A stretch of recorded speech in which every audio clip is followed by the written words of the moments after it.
Hello viewers, আসসালামু আলাইকুম। ফারকাত medicine solution চ্যানেলে আপনাদের সবাইকে স্বাগত।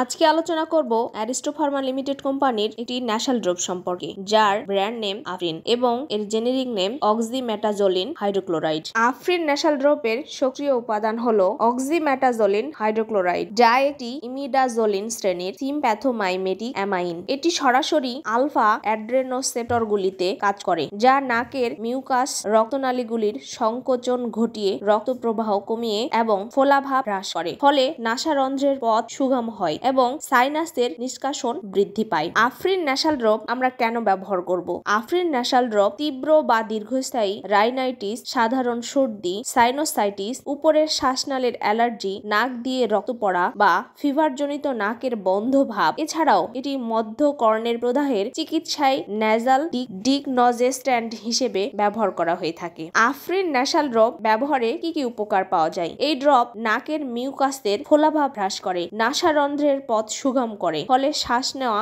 সহজ হয়। এটি সাইনাসের নিষ্কাশন বৃদ্ধি করে এবং নাক দিয়ে রক্ত পড়া নিয়ন্ত্রণে আনে। আফরিন ন্যাশাল ড্রপ গর্ভাবস্থায় ব্যবহার করা যাবে কিনা? গর্ভাবস্থায় এবং স্তন্যদানকালে এটি নিরাপদ। ব্যবহার সম্পর্কে সুস্পষ্ট তথ্য নেই, তবে সাধারণত ক্ষতিকর প্রভাব নেই বলে ধারণা করা হয়। তবুও গর্ভাবস্থায় বা স্তন্যদানকালে এই ড্রপ ব্যবহার করার আগে চিকিৎসকের পরামর্শ নেওয়া উচিত। আফরিন ন্যাশাল ড্রপের পার্শ্ব প্রতিক্রিয়া। সম্ভাব্য পার্শ্ব প্রতিক্রিয়াগুলোর মধ্যে নাক জ্বালা পোড়া, মুখ ও গলায় শুষ্কতা, হাঁচি, নাক দিয়ে পানি পড়া বৃদ্ধি, দীর্ঘমেয়াদী ব্যবহারে পুনরায় ন্যাজাল কনজেশন হতে পারে। আফরিন ন্যাশাল ড্রপের সেবন বৃদ্ধি। প্রাপ্তবয়স্ক ও 6 বছরের বেশি বয়সী শিশুদের জন্য প্রতি নাসারন্ধ্রে 2 থেকে 3 ফোঁটা ন্যাজাল ড্রপ দিয়ে 2 বার সকাল ও সন্ধ্যায় ব্যবহার করা যেতে পারে। 2 থেকে 5 বছরের শিশুদের জন্য প্রতি নাসারন্ধ্রে 2 থেকে 3 ফোঁটা ন্যাজাল ড্রপ দিয়ে 2 বার সকাল ও সন্ধ্যায় ব্যবহার করা যেতে পারে। 6 বছরের কম বয়সী শিশুদের ক্ষেত্রে